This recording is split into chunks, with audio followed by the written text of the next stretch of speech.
তুমি তো বাজান বিশাল বড় মাদারছো। কেসা চাকরিছি তোমার গার্লফ্রেন্ড কোন ক্লাসে পড়ে? ক্লাস 6 এ। তোমারে হানিমুনে বিদেশ লয়ে যায়, তোমারে কাজের বুয়া রাখিয়া দেম, তোমারে এসির তলে হুতায়াম।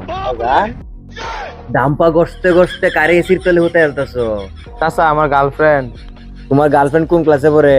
ক্লাস 6 এ। তুমি তো বেকার যুবক, সারাদিন ধাম্পা খায়া কুল পাও না। মাইয়ারে তুমি এসির তলে হুতাইবা কেমনে? আচ্ছা এটা টাইম পা। তাইলে বিদেশ হানিমুনে নিয়ে যাইবা, কাজের বুয়া রাখিয়া দিবা, এসির তলে হুতাইবা, এগুলা কি? চাচা এগুলা সব মিছা কথা।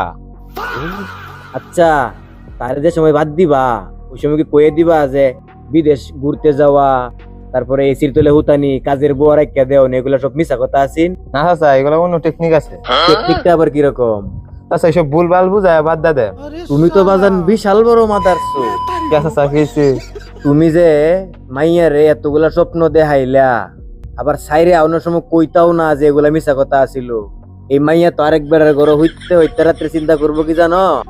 যা, আমার আগের বয়ফ্রেন্ড তো আমার এসি তলে হতাই লইলে, বিদেশ ঘুরতে নিয়ে লইলে, বর্তমানে কারেন্টের যে অবস্থা, ঘন ঘন গরম লাগবো আর ঘন ঘন তোমার কথা মনে হইব। আর যে বেড়ে লাগ হইতে থাকবো এবারে দুই চোখে দেখতে না। কামটা কি তুমি ঠিক করছো? চাচা অত কিছু তো ভাবছি না আমি। এলে বাজান এটা বক্কর চক্কর বাদ দেও, বুঝছো? মানুষের জীবন নষ্ট করো না, ওইটা বালচাল খাও না।